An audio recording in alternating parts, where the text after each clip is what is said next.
Assalamualaikum warahmatullahi wabarakatuh.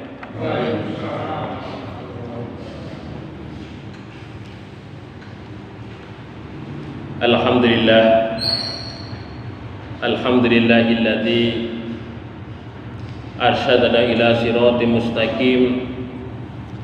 Asyhadu an la ilaha illallah wahdahu la syarika lah, al-malikul haqqul mubin. Wa asyhadu anna Muhammadan abduhu wa rasuluhu al-mab'utsu rahmatan lil alamin.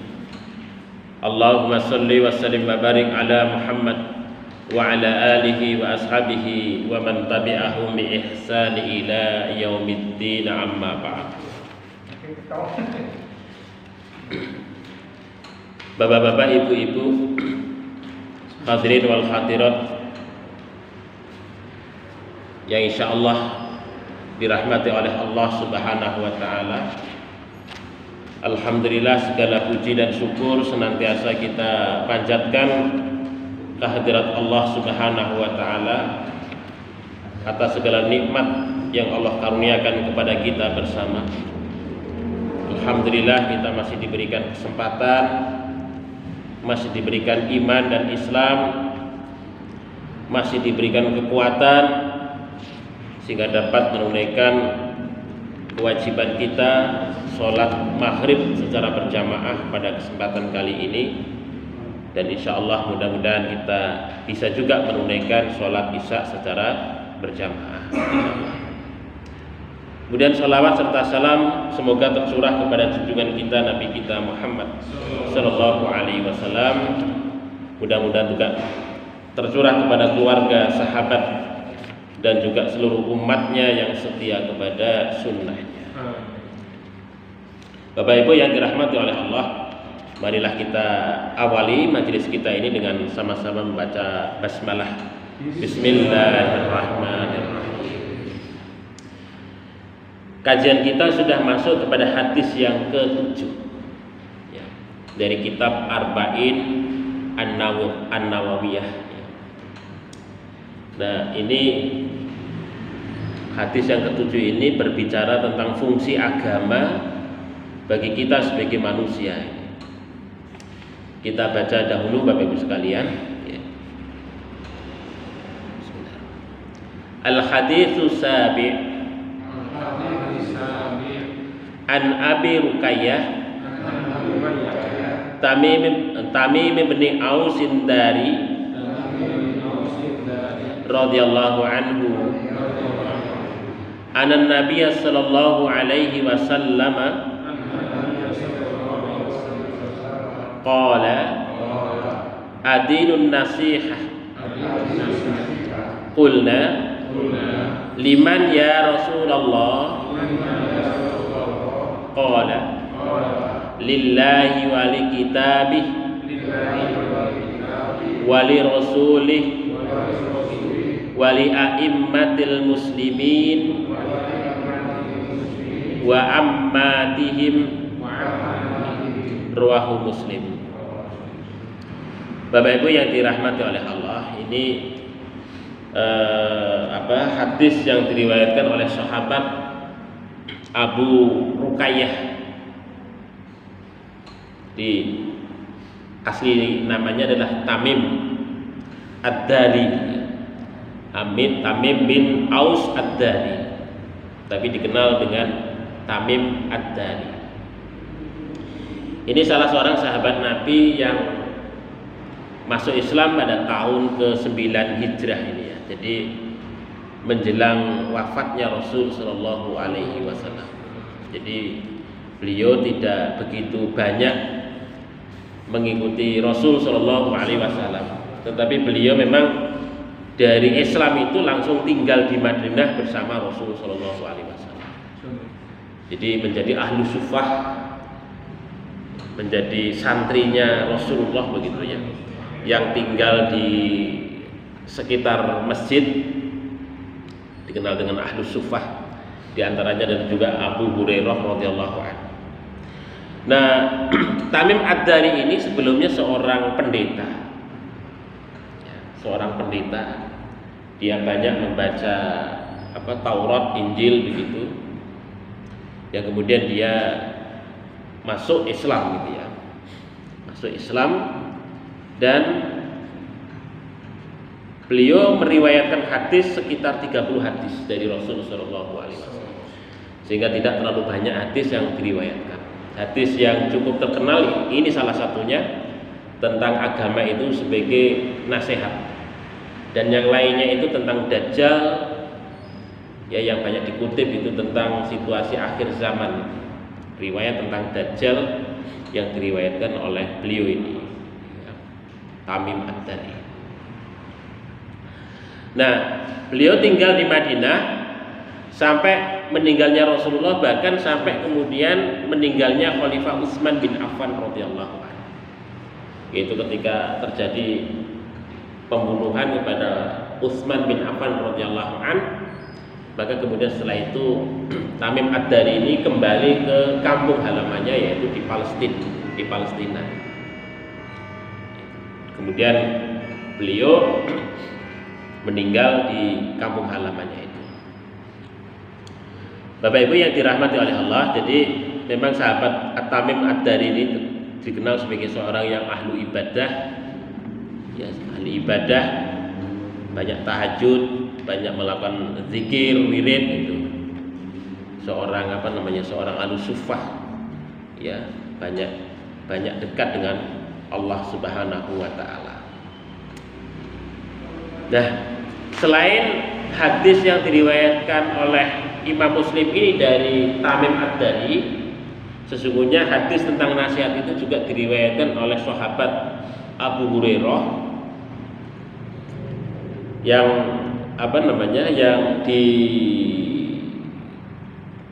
yang saya baca itu ada di dalam riwayat Imam An-Nasai, Sahih Imam An-Nasai atau Sunan An-Nasai.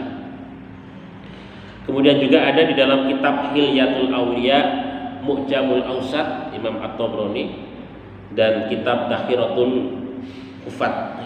Jadi selain sahabat Tamim Ad-Dari, hadis ini juga diriwayatkan oleh Abu Hurairah. Memang redaksinya agak beda. Kalau di dalam riwayat Abu Hurairah itu ad-dinun nasihah, itu 3 kali diucapkan Rasulullah. Ad-dinun nasihah, ad-dinun nasihah, ad-dinun nasihah. Tetapi di dalam riwayat sahabat Tamim Ad-Dari ini, ad-dinun nasihah itu cuma diungkapkan ataupun diucapkan sekali. Bapak Ibu yang dirahmati oleh Allah, jadi di sini an Abi Ruqayyah, dari bapaknya Ruqayyah. Jadi Tamim Ad-Dari ini mempunyai putri yang namanya Ruqayyah, sehingga kemudian gelarannya itu beliau dipanggil dengan Abu Ruqayyah karena putrinya itu namanya Ruqayyah. Radhiyallahu anhu, mudah-mudahan Allah Subhanahu wa taala meridhoinya. Annan nabiyya, sesungguhnya Nabi sallallahu alaihi wasallam, qala, beliau bersabda, ad-dinu, agama itu adalah an-nasihatu, nasihat. Kemudian sahabat Tamim Ad-Dari itu atau yang sahabat-sahabat yang lain yang ada itu kemudian bertanya, kulna, kami bertanya kepada Rasulullah, liman ya Rasulullah, milik siapa itu wahai Rasulullah? Jadi nasihat itu milik siapa? Maka Rasul sallallahu alaihi wasallam menyatakan, qala lillahi. Maka agama sebagai nasihat itu, maksudnya nasihat itu adalah milik Allah. Kemudian yang kedua adalah wali kitabihi, milik kitabnya. Wali rasulihi, milik utusannya. Wali a'immatil muslimina, dan milik para pemimpin orang-orang muslim. Dan yang terakhir adalah wa ammatihim, dan keseluruhan umat Islam, wa ammatihim, dan orang-orang umumnya orang Islam itu. Nah ini Bapak Ibu yang dirahmati Allah. Jadi ini agama memang fungsinya adalah sebagai nasihat kepada kita bersama. Dan nasihat itu apa? Kalau kita lihat, kalau kita tilik di dalam kitab Mu'jam, ya sebagai contoh namanya Mufradat di Al-Fadhil Quran itu. Maka yang dimaksudkan dengan nasihat itu maknanya adalah al-khulus, khalaso, khulus, al-khalaso, yang artinya adalah bersih, yang artinya adalah suci. Jadi sebagaimana contoh namanya dikatakan al-khalisu minal asli, maksudnya madu itu bersih, suci. Karena dikatakan madu itu bersih, suci, maksudnya bersih dari ini, dari dari apa yang putih-putih itu, malam ya, lilin, dari lilin itu maksudnya begitu. Sehingga kemudian ungkapan dikatakan orang yang perkataannya bersih itu maksudnya ya orang yang ketika berbicara itu jauh dari beragam fitnah, beragam celaan, beragam kedustaan. Jadi dia itu berbicara ya sesuai dengan hakikat aja. Nah begitu. Jadi omongannya bersih. Ini gitu. Jadi al-khulus dari kata khalaso, bersih gitu ya. Sehingga kemudian dikatakan nasihat itu karena dalam rangka untuk membersihkan diri, mengembalikan orang itu ke dalam fitrahnya. Nah begitu, itu nasihat. Artinya nasihat itu kan sesuatu yang baik diberikan kepada orang lain. Artinya fungsi daripada nasihat itu supaya orang itu kembali kepada relnya, kembali kepada jalurnya, kembali kepada fitrahnya. Itu nasihat. Sehingga kemudian ya nasihat itu adalah dalam rangka untuk supaya orang itu menjadi baik, menjadi bersih, menjadi suci lagi. Begitu. Kemudian yang kedua, kata nasihat itu dari kata al-khayat atau khaitah. Maknanya nasihat itu dari kata al-khayat atau al-khitah, artinya menjahit, menjahit pakaian yang berlubang atau robek. Dengan benang yang kita miliki kita jahit pakaian yang robek itu supaya apa? Supaya pakaian yang robek itu dapat kita manfaatkan, kita pakai kembali. Jadi artinya bahwa nasihat itu adalah dalam rangka untuk ya mengembalikan kepada fungsinya, sesuatu yang pada awalnya tidak berfungsi kembali kepada fungsinya. Itu nasihat. Sesuatu yang pada awalnya tidak berguna menjadi bermanfaat lagi. Itu secara bahasa ngoten niku Bapak Ibu. Artinya bahwa nasihat itu ibaratnya kayak menjahit. Menjahit. Jika kemudian memberikan nasihat itu ibaratnya orang yang hatinya luka, hatinya robek, hatinya wisora karuan itu kita kembalikan dengan nasihat itu, kepercayaan dirinya, kekuatan imannya, sehingga kemudian dia bisa pulih sebagaimana yang semula ke dalam jalan yang benar, dalam jalan yang baik. Ini makna awal dari kata nasihat itu begitu. Nah, di sini agama Bapak Ibu sekalian diturunkan oleh Allah Subhanahu wa taala itu fungsinya juga sama begitu. Menjadi nasihat, artinya berupaya untuk mengembalikan diri kita ke dalam fitrah, ke dalam sebagaimana kita diciptakan oleh Allah Subhanahu wa taala. Artinya dikembalikan kepada tujuan awal kita itu diciptakan oleh Allah Subhanahu wa taala. Itu. Tujuan awal kita diciptakan oleh Allah Subhanahu wa taala itu kan dalam surat Ad-Dzariyat itu kan wa ma khalaqtul jinna wal insa illa liya'budun. Ya, kita diciptakan oleh Allah itu tujuannya adalah dalam rangka untuk menyembah kepada Allah Subhanahu wa taala.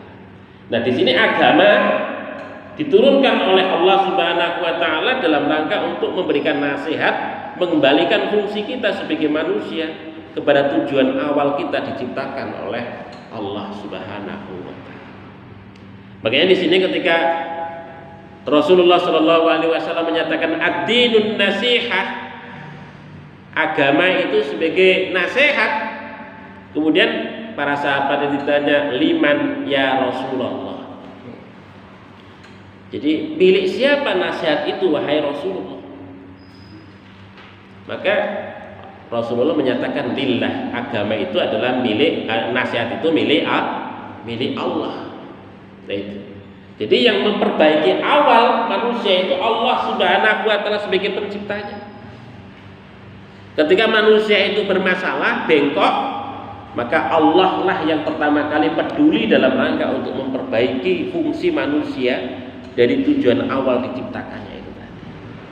Maka disitulah kemudian Allah Subhanahu wa taala menurunkan agama, mengutus para nabi dan para rasul itu dalam rangka untuk menjadi penasihat-penasihat kita sebagai manusia, sehingga kita menepati fungsi kita sebagai hambanya, sebagai makhluknya ya, yang terus ingat, mengabdi, beribadah, tidak lengah dari apa fungsi kita sebagai manusia itu tadi.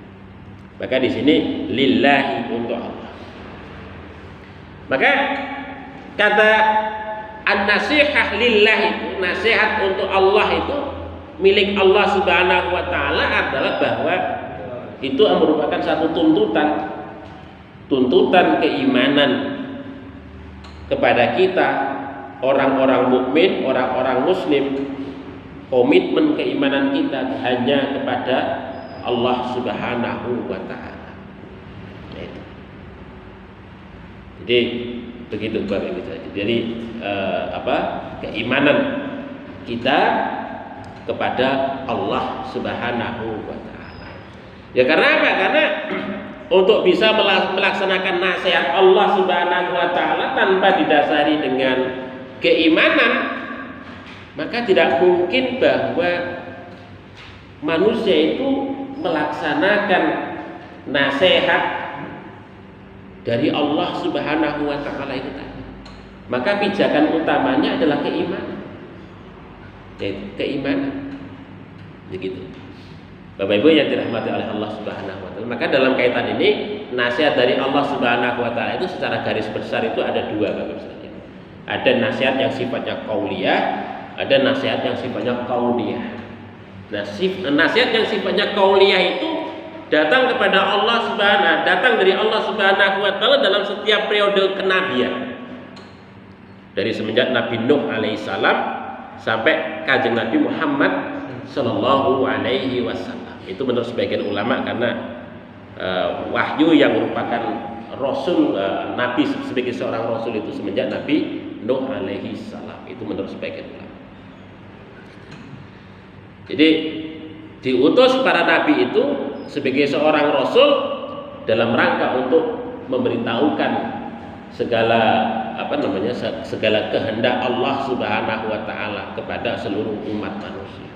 Nah, nasihat Allah Subhanahu wa taala yang sifatnya qauliyah itu yang kemarin sudah kita bahas, ada yang sifatnya al-awamir, perintah-perintah. Wujudnya ngoten nggih. Ada yang sifatnya an-nawahi, larangan-larangan. Ada yang sifatnya al-irsyadat, petunjuk-petunjuk. Kalau al-awamir wan nawahi itu konsekuensinya nanti munculnya kepada aturan hukum itu. Mana yang harus kita lakukan, mana yang sebaiknya kita lakukan, mana yang harus kita tinggalkan, mana yang sebaiknya harus kita tinggalkan. Itu konsekuensi yang harus kita lakukan dari nasihat Allah Subhanahu wa taala. Sementara nasihat yang dalam konteks kauniyah itu ya hukum-hukum alam. Hukum-hukum alam. Artinya kalau manusia itu ingin kehidupan dia dan semesta lingkungan yang ada di muka bumi itu bertahan lama lestari, maka manusia itu harus mengikuti hukum-hukum alam yang sudah diciptakan oleh Allah Subhanahu wa taala. Hukum alam ini kan mboten saged diciptakan kecuali hanya Allah Subhanahu wa taala. Manusia itu hanya menemukan, kan ngoten nggih, menemukan. Jadi manusia itu menemukan daripada hukum alam itu, kemudian manusia itu dari temuan itu melakukan replikasi pemodelan dari hukum alam itu ditiru yang kemudian jadi teknologi dan seterusnya. Ya sebagai contoh umpamanya teknologi helikopter itu kan bukan diciptakan tapi ditemukan karena melihat capung kan ya. Capung terbang itu. Oh itu apa namanya gerakannya begitu dibuatnya semacam itu ditiru. Kapal selam itu juga sama, itu melihat dari ikan paus yang bisa berenang muncul lagi untuk bernapas, berenang lagi dan seterusnya. Itu semua adalah penemuan-penemuan hukum alam yang kemudian ditiru oleh manusia. Nah itu. Makanya kalau semua ibaratnya hukum-hukum alam itu dapat kita pahami, artinya kita bisa mampu memahami nasihat Allah Subhanahu wa taala yang ada di alam semesta ini. Dan ketika kita itu mampu membaca ayat-ayat Allah Subhanahu wa taala yang ada tergelar di alam semesta ini dengan baik, maka insya Allah kita sebagai manusia itu akan senantiasa bisa mempertahankan alam semesta ini dengan kemampuan teknologi yang kita miliki. Itu nasihat Allah semua yang ada di alam semesta ini. Itu merupakan satu ketentuan yang begitu luar biasa yang Allah berikan kepada kita semua. Makanya kalau kita baca Bapak Ibu sekalian di dalam beberapa ayat itu ya, umumnya dalam kaitannya dengan dalam ketetapan itu ya. Dalam surah Al-Ahzab ayat 36 itu. Allah menyatakan wa makana li mu'minin wala mu'minatin wa makana, dan tidaklah ada li mu'minin bagi orang-orang mukmin wala mu'minatin, demikian juga bagi mukminah atau mukmin perempuan, idza qada, apabila telah menetapkan Allahu, yaitu Allah, wa rasuluhu, dan rasulnya, amron, satu perintah, satu perkara, ayyakuna lahumul khiyarah, maka mereka tidak memiliki pilihan lagi, min amrihim, dari perkara yang mereka kehendaki. Wa may ya'sillaha, barang siapa yang bermaksiat kepada Allah, wa rasulahu, dan rasulnya, faqad dhalla, maka sungguh dia itu telah sesat, dhalalan mubina, dengan kesesatan yang sangat nyata. Jadi dalam konteks kauliyah, segala apa yang sudah ditetapkan oleh Allah Subhanahu wa taala itu tidak ada pilihan bagi kita kecuali sami'na wa ata'. Dalam konteks ibadah Bapak Ibu sekalian, pokoknya ketika Allah itu perintah sholat 5 waktu, ya sudah cukup 5 waktu saja, nggak perlu ditambah dengan sholat yang lain. Sholat maghrib 3 rakaat, ya cukup 3 rakaat saja. Walaupun kita punya banyak waktu, pengen sholat yang lain kok mau nambah 11 rakaat, diboten saged. Cekap 3 rakaat. Itu sudah ketentuan, sudah ditetapkan oleh Allah Subhanahu wa taala, nggak ada pilihan bagi kita. Walaupun kita memiliki kesempatan yang begitu lapang, kalau itu memang sudah ditetapkan demikian itu oleh Allah Subhanahu wa taala, maka nggak ada pilihan bagi kita. Begitu. Itu ketetapan Allah Subhanahu wa taala. Itu dalam konteks ibadah ataupun akidah. Demikian juga alam semesta juga sama, itu hukum-hukum yang ada di alam semesta itu. Di dalam surat Yasin itu ayat berapa, 38, 39, 40 itu terkait dengan matahari dan bulan, wa qadarna manazila wa qadarna, saya agak lupa ya. Saya lupa itu ayatnya. Jadi telah kami tetapkan manzil-manzilnya atau tempat peredaran, ya, tempat peredaran itu. Jadi masing-masing itu memiliki peredaran sendiri-sendiri dalam konteks hukum alam itu. Jadi kemudian ya tidak kemudian matahari dan bulan itu akan bertabrakan, itu boten tidak akan pernah terjadi. Karena masing-masing memiliki garis hidar yang berbeda. Nah, begitu. Itu hukum alam. Maka perlu kita memahaminya. Maka dalam konteks dalam konteks penetapan awal bulan, itu kan kita menggunakan standar hukum alam, begitu. Karena apa, Bapak Ibu sekalian? Ya, hukum alam itu ajeg, gimana? Ajeg, tidak berubah sepanjang tahunnya begitu, ya begitu. Jadi ajeg, itu. Sehingga kemudian itu bisa direplikasi. Karena ajeg itu tadi tidak berubah itu tadi, kemudian direplikasi dalam bentuk jam, gitu kan? Kalau dulu itu ditemukannya modelnya itu pakai bayangan begitu, jamnya itu jam bayangan. Kalau tengah hari itu tinggi bayangan itu sama nggak ada begitu. Tetapi kalau sudah waktu asar, satu garis bayangan penuh. Itu menurut jumhur, tapi menurut Abu Hanifah 2 kali bayangan dan seterusnya. Lama-lama kemudian itu kok kurang pas juga. Supaya lebih tepatnya lagi menggunakan jam pasir, ketemukan jam pasir. Nah, itu pakai jam pasir. Jam pasir.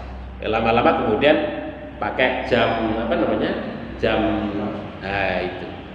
itu untuk menentukan 24 jam peredaran matahari, peredaran semu matahari gitu. Itu salah satu contohnya, Bapak Ibu sekalian, salah satu contoh.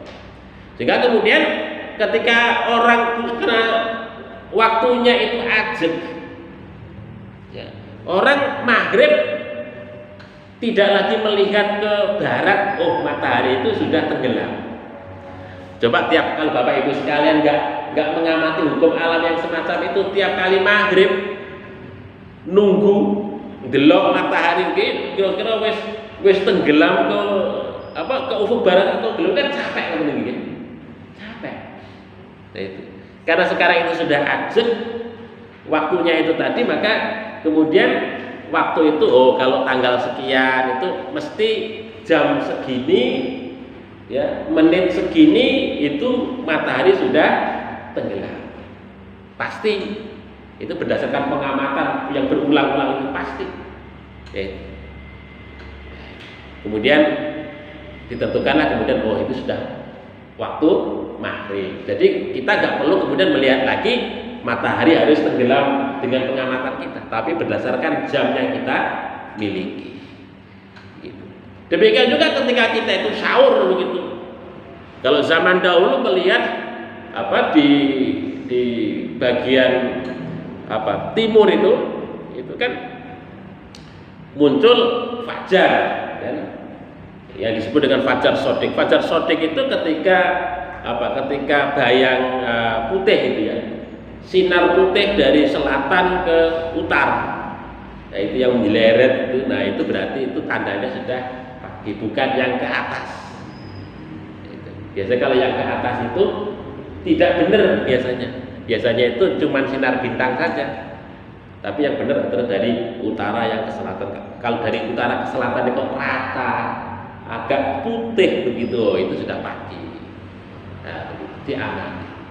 Makanya kemudian Muhammadiyah selama 2 tahun melakukan pengamatan semenjak tahun 1920 kemarin, gitu kan? diamati. Oh, ternyata sahur kita ini subuh kita itu kepagian Bapak Ibu sekalian. Kepagian. Ya. Maka kemudian dikoreksi 8 menit. Nah, itu kan dikoreksi 8 menit. Itu berdasarkan pengamatan dan bisa dibuktikan secara berulang. Namanya sains itu bisa dibuktikan secara berulang. Gitu. Itu selama 2 tahun berturut-turut itu dari berbagai belahan dunia. Tidak saja diamati dari Indonesia itu dari berbagai belahan dunia. Ternyata begitu. Ya. Kita kepagian. Ya. Jadi belum masuk waktu subuh sudah subuhan. Jadi masih bisa isya tapi sudah subuh gitu. Begitu. Maka kemudian dikoreksi. Ya, dikoreksi 8 menit. Ya, 8 menit begitu. Ini keputusannya kemarin sudah ditanfidkan itu, maka besok ketika kita ya termasuk ini kita subuh itu, maka kita tambah 8 menit dari biasanya. Ya, dari biasanya. Gitu. Karena kepagian gitu. Jadi tidak mengikuti pada umumnya, kita tambah 8 menit baru kita azan subuh begitu. Termasuk juga sahur juga sama. Kita tambah 8 menit gitu. Ya karena standarnya dulu itu kan 20 derajat di bawah ufuk. Jadi matahari 20 derajat di bawah ufuk. Nah, sekarang mundur direndahkan menjadi 18 derajat di bawah ufuk. Begitu. 18 derajat di bawah. Sehingga kemudian konsekuensinya subuhnya agak agak maju gitu. Maju atau mundur gitu. Mundur gitu. Agak mundur. Jadi ditambah 8 menit. Itu sains Bapak sekalian. Ya. Jadi kita tidak kemudian karena pengamatan berulang terus catat dan sebagainya itu akhirnya ditemukan. Jadi itu bisa diverifikasi, ya, bisa dibuktikan.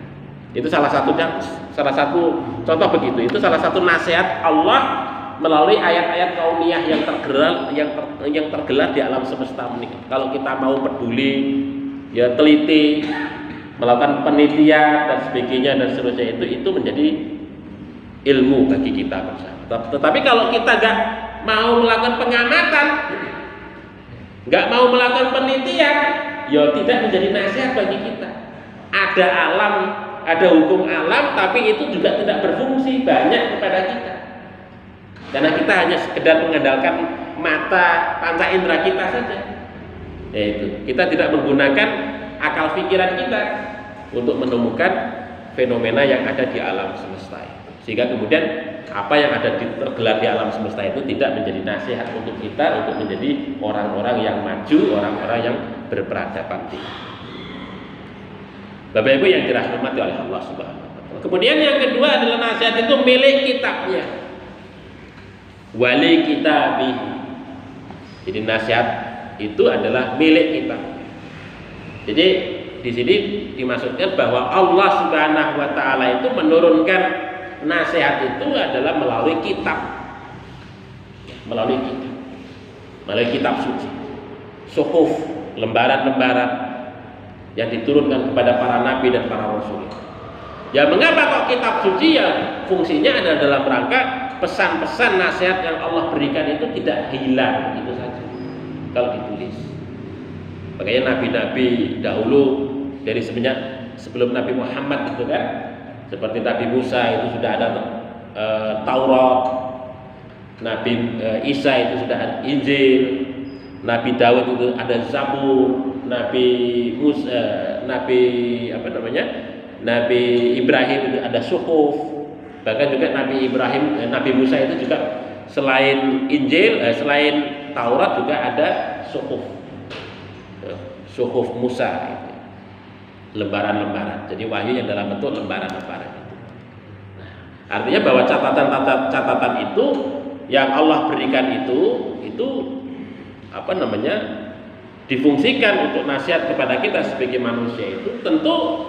Untuk kemudian nasihat yang ada di dalam lembaran kitab suci itu akan bisa berfungsi kepada kita kalau kita itu beriman kepada. iman. Maka dasarnya adalah tuntutan ketika an-nasihah itu li kitabihi, maksudnya adalah kita dituntut untuk iman dahulu. Karena dengan keimanan itulah yang kemudian apa yang ada di dalam kitab suci itulah baru kita berfungsi kepada kita. Mana mungkin isi kitab suci itu berfungsi kalau kita tidak beriman kepadanya. Nah, begitu. Jadi ada manifestasinya begitu. Tentunya ada timbal baliknya begitu, Bapak Ibu sekalian. Itu. Makanya kalau kita baca di dalam berbagai macam ayat Al-Qur'an ataupun hadis Nabi Shallallahu Alaihi Wasallam itu kan, Nabi Shallallahu Alaihi Wasallam menyatakan taraktu fikum amroin, aku telah tinggalkan kepada kalian amroin, 2 perkara. Itu kan, lan tadillu, kalian itu tidak akan pernah tersesat, mata masaktum bihima, ketika kalian itu berpegang teguh kepada keduanya. Maksudnya apa? Kitab Allah wa sunnata nabiyhi. Maksudnya di sini adalah Al-Qur'an dan sunnah Nabi Muhammad sallallahu alaihi wasallam. Ini 2 pusaka yang itu isinya penuh nasihat kepada kita bersama. Nah, kitab suci itu akan bermakna ketika kita memang beriman kepada kitab suci itu, gitu kan. Sebagai kita mentasdiknya, baru kemudian isi kitab suci itulah berefek bagi kehidupan kita. Kita melaksanakannya dengan penuh kesungguhan, ketekunan, keikhlasan, karena faktor keimanan kita kepada kitab suci itu. Ya, sehingga kita berusaha dengan sebaik mungkin di dalam menjalankan isi yang ada di dalam kitab suci. Dan yang kedua selain keimanan, tuntutan keimanan itu adalah nasihat di sini adalah juga ada konsekuensi yang lain dari kita. Apa itu?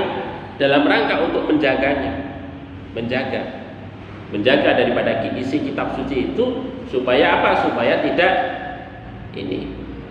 hilang, tidak rusak dan seterusnya. Kalau salah satunya dengan cara dihafalkan dan seterusnya.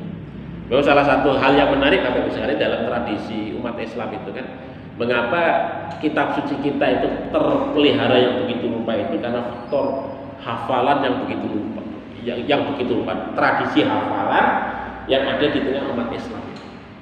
Nggak ada kok kitab-kitab suci yang lain itu dihafal Bapak Ibu. Nggak ada kok yang namanya orang hafal Injil, mboten. Hafal Taurat nggak ada.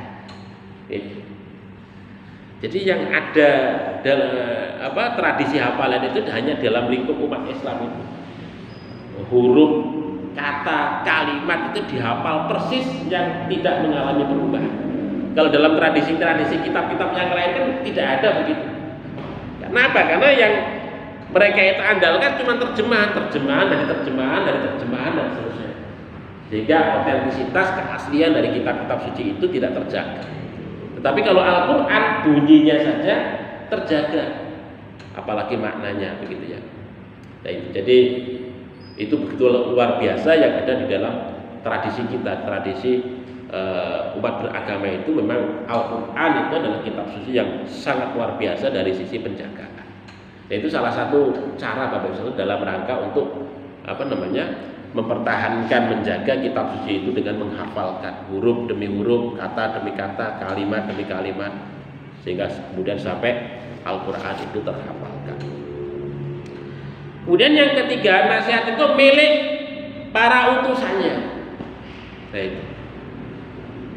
Karena apa? Karena ya tidak ada kitab suci kalau tidak ada para nabi dan rasul. Nah, itu. Makanya kalau kita baca ini Bapak Ibu sekalian, beberapa konsep rukun iman itu kan seperti kitab suci, seperti seperti kenabian, rasul dan nabi itu, kitab suci, nabi ataupun rasul dan malaikat itu yang disebut dengan al-mabda al-wasithah. Al-mabda al-wasito artinya merupakan suatu fondasi yang itu merupakan satu sarana, fondasi tapi sarana untuk kita sampai iman kepada Allah itu kita melalui 3 hal itu. Apa? Kitab suci, nabi dan rasul, dan malaikat. Itu malaikat. Itu fondasi tapi sarana. Gak mungkin kita itu iman kepada Allah kalau kita itu tidak iman kepada nabi dan rasul. Gak mungkin kita itu iman kepada kitab suci kalau kita itu tidak iman kepada malaikat dan seterusnya. Itu tiga serangkai itu ya, 3 serangkai. Jadi malaikat, kitab suci, nabi dan rasul itu mabda al-wasit, fondasi dasar keimanan, tapi fungsinya sebagai sarana untuk iman kita kepada Allah. Dan pokok keimanan itu kepada Allah. Makanya di dalam beberapa hadis itu kan kata niki, sering Allah itu, Rasulullah itu menyatakan wa man kana yu'minu billahi wal yaumil akhir. Boten disebut iman kalih Rasul, tidak disebut iman kalih kitab suci, tidak disebut kalih iman kalih malaikat, tetapi disebut wa man kana yu'minu billahi wal yaumil akhir, barang siapa yang iman kepada Allah dan hari akhir. Nah, gitu, iman kepada Allah dan hari akhir. Kenapa? Karena kitab suci, kenabian dan malaikat itu adalah mabda dasar keimanan, tapi fungsinya sebagai sarana. Sarana keimanan kita kepada Allah, sarana keimanan kita kepada hari akhir. Nah, begitu. Jadi begitu Bapak Ibu sekalian. Jadi Rasul itu sebagai sarana, sebagai wasitot kita untuk kita beriman kepada Allah, ya, kepada Allah Subhanahu wa taala sebagai pokok keimanan kita. Gitu. Nah, selain Rasul itu membawa risalah yang kemudian disampaikan kepada kita, tetapi Rasul itu juga berfungsi sebagai qudwah dan uswah. Maksudnya qudwah dan uswah itu apa? Bahwa nasihat yang Allah berikan di dalam kitab sucinya dalam bentuk firman-Nya itu kemudian diberikan contoh, diberikan aplikasinya oleh Kanjeng Nabi Muhammad SAW. Nah, begitu. Jadi ada contohnya, ada real bagaimana manusia itu melaksanakan itu, maka fungsi kenabian itu bisa. Jadi tidak sekedar omongan diucapkan tanpa ada realitas, itu tidak. Tapi Nabi yang menyampaikan risalah itu kepada kita sekaligus sebagai uswah, sebagai contoh bagaimana nasihat dari Allah itu dilaksanakan ataupun difungsikan dalam kehidupan sehari-hari itu. Sehingga kemudian orang-orang Islam itu kemudian meniru apa yang dilakukan oleh Kanjeng Nabi Muhammad Shallallahu Alaihi Wasallam. Ya, sebagai contoh sholat menikah di dalam Al-Quran disebut sebagian Bapak Ibu sekalian. Aqimu sholat, dirikanlah sholat. Tapi bagaimana sholat itu nggak ada di dalam Al-Quran. Nah itu, makanya kemudian contoh daripada sholat itu aplikasinya adalah kita merujuk kepada keseharian Kanjeng Nabi Muhammad SAW di dalam melaksanakan itu. Sholat itu yang diawali dari takbir, dengan cara berdiri, dengan membaca Al-Fatihah, ruku, berdiri lagi, sujud dan seterusnya. Itu contoh yang diberikan oleh Kanjeng Nabi Muhammad SAW. Di dalam Al-Quran boten nggak ada. Ya, aqimus shalah warka'u ma'ar raki'in wasjudu. Itu jadi disebut sebagian saja. Nah itu. Jadi tidak keseluruhan rangkaiannya itu tidak ada. Makanya kalau kemudian kita hanya percaya kepada Al-Quran tapi tidak percaya kepada Nabi, nah itu, maka aplikasi apa yang ada di dalam Al-Quran itu sulit kita temukan. Karena apa? Contoh-contoh itu ada di dalam sunnahnya Kanjeng Nabi Muhammad Sallallahu Alaihi Wasallam. Maka disinilah Bapak Ibu sekalian, keimanan kepada Nabi, kepada Rasul itu adalah merupakan salah satu cara bagaimana kita itu melaksanakan agama itu secara baik. Nah, kemudian yang selanjutnya adalah Nasihat itu milik para pemimpin kaum muslimin. Ini. Nasihat itu milik dari pemimpin kaum muslimin, wali a'immatil muslimin. Bapak Ibu yang dirahmati oleh Allah Subhanahu wa taala, memang kepemimpinan itu sangat penting. Ya. Makanya di dalam komunitas itu kita itu dianjurkan untuk berjamaah. Berjamaah. Kenapa? Karena itu merupakan bentuk kepemimpinan kita. Mendirikan kepemimpinan, kita taat kepada Allah dan Rasulnya digandengkan taat kepada para pemimpin. Kenapa? Pemimpin itu simbol kebaikan dari umat. Itu. Jadi umat yang baik pasti pemimpinnya baik. Umat yang buruk tercermin dari pemimpinnya yang buruk. Itu. Ketika pemimpin itu lemah, maka umatnya akan menjadi lemah. Makanya di sini pentingnya kepemimpinan itu, ya, dalam kehidupan kita sebagai orang-orang Muslim gitu. Makanya banyak hal terkait dengan kepemimpinan itu, Bapak Ibu. Salah satu kaidah yang penting itu kan ar-ra'iyah manutun bil maslahah. Yang namanya kepemimpinan itu harus didasarkan kepada kemaslahatan. Dan yang terakhir, Bapak Ibu sekalian, nasihat itu adalah milik seluruh kaum muslimin. Kita itu adalah memiliki nasihat. Karena apa? Karena dalam rangka untuk kebaikan di antara kita semua adalah kita untuk saling memberikan nasihat antara satu dengan yang lain. Makanya di dalam surat Al-Asr itu kan salah satu orang yang mendapatkan keberuntungan dari sisi Allah Subhanahu wa taala, jauh dari kerugian, itu adalah salah satu fungsinya adalah ketika kita mau saling memberikan nasihat antara satu dengan yang lain. Wa tawasau bil haqqi wa tawasau bisyabri. Jadi untuk saling memberikan nasihat antara satu dengan yang lain. Ya, salah satu dakwah itu, salah satu fungsi dakwah itu kan untuk saling kita memberikan nasihat, ya, untuk saling memberikan nasihat. Nah, itu untuk saling menjaga antara kita semua begitu ya. Itu salah satu fungsi dakwah, sehingga kemudian ya kebaikan itu akan senantiasa terus terjaga dengan baik, tumbuh dengan baik. Karena apa? Karena kita masing-masing masih mau mengingatkan, masih mau memberikan nasihat. Kalau kita sudah membiarkan wis kono karpe dhewe, itu rusak semuanya itu. Ya kan? Jadi ketika kita itu masih peduli untuk saling memberikan nasihat, insya Allah bahwa kebaikan itu akan senantiasa terus tumbuh di kalangan kita sebagai orang-orang yang beriman. Nah, inilah Bapak Ibu yang dirahmati oleh Allah Subhanahu wa taala, itu fungsi agama. Selama fungsi agama sebagai nasihat itu tetap ada dalam kehidupan kita, maka insya Allah kehidupan kita sebagai orang Islam itu akan tetap terpelihara. Tetapi kalau fungsi agama sebagai nasihat itu sudah tidak ada lagi, bahaya kehancuran kita sebagai umat Islam, sebagai umatnya Kanjeng Nabi Muhammad SAW itu sudah di pintu menunggu, ibaratnya begitu.